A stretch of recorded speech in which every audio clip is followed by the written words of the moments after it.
Welcome to all of you in my YouTube channel. Myself Kuldeep Singh from VKIT Group of Colleges. Today I will tell you about the design step of column. देखो, किसी भी स्तंभ के लिए जो factored load होता है वो PU, और इसमें क्या होता है, कंक्रीट और इस्पात के ग्रेड दे रखे होते हैं।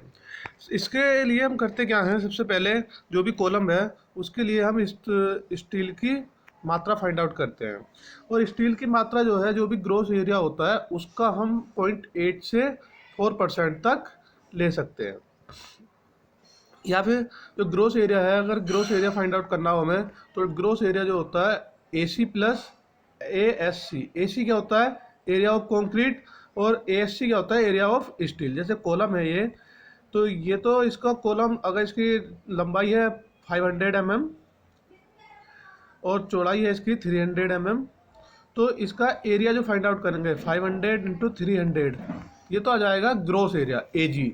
और अगर हमें AC निकालना हो और ASC निकालना हो, तो AC क्या होगा, कंक्रीट का एरिया जितनी कंक्रीट है इसके अंदर, और ASC जो भी स्टील बार हमने यूज किए हैं वो होता है ASC। तो उसका एरिया जब फाइंड आउट करते हैं वो हो जाता है ASC। और फैक्टर्ड लोड PU निकालने का फॉर्मूला होता है PU equal to 0.4 FCK AG minus ASC plus 0.67 FY ASC। यहाँ से हम जो है factor load find out, factor load की वैल्यू दे रखी होती है, तो यहाँ पर AG की वैल्यू फाइंड आउट कर लेते हैं।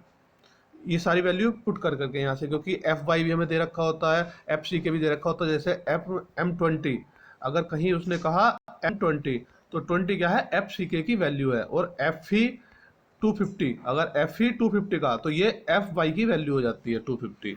तो इस तरीके से हम यहाँ से AG की वैल्यू फाइंड आउट कर सकते हैं। और अब ASC के लिए छड़ों की संख्या फाइंड आउट करते हैं, उसका डाया फाइंड आउट करते हैं, और लेटरल टाई फाइंड आउट करते हैं। ये अब यहाँ पर चेक करते हैं कि कॉलम जो है शॉर्ट है या लॉन्ग कॉलम है।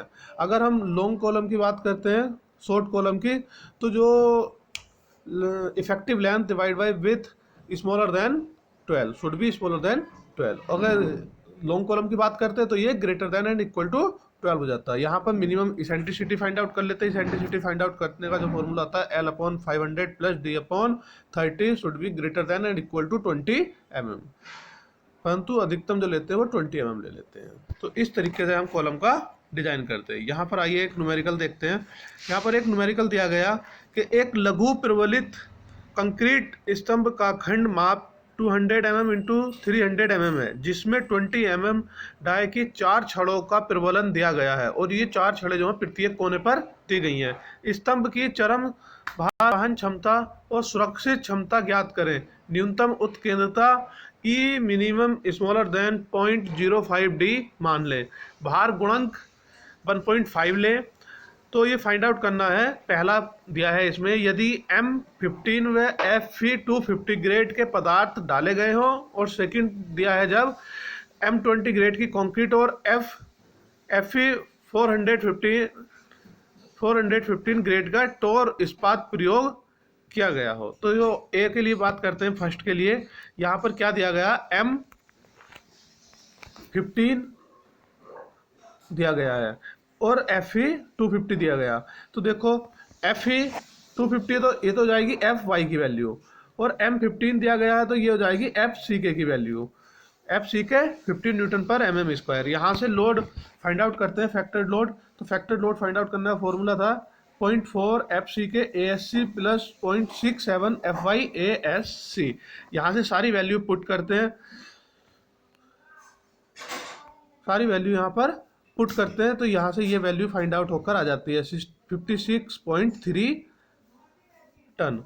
अगर हमें यहाँ पर जैसे ASC की वैल्यू फाइंड आउट की गई है, ये ASC की वैल्यू कैसे फाइंड की गई, और उस ये रहा ASC की वैल्यू ये फाइंड की गई है, ये आया है 1256 mm स्क्वायर। ये कैसे निकाला, देखो यहाँ पर 4 छड़ें दी गई थी, तो 4 छड़ों का निकाल के पहले एक छड़ का एरिया निकालते हैं। गोल छड़े हैं तो एक छड़ का एरिया निकालना फॉर्मूला होता है π/4 D स्क्वायर, इसका डाया। तो पाई की वैल्यू 3.14 डिवाइड बाई 4 इंटू, और D 20 mm दिया था 20 इंटू 20, 4 5 से चला जाएगा, 5 बार 4 पंजे 20, और 100 आ जाएगा, 20 पंजे 100, और 100 की जब इसमें 3.14 से मल्टीप्लाई करेंगे तो ये आ जाएगा 314 314 और 4 छड़ें यूज की गई थी। तो 4 छड़ों, ये एक छड़ का निकल कर आया था 314, और जो है 4 छड़े हैं तो 4 से मल्टीप्लाई कर देंगे, 4 छड़ों का एरिया निकल कर आ जाएगा 1256।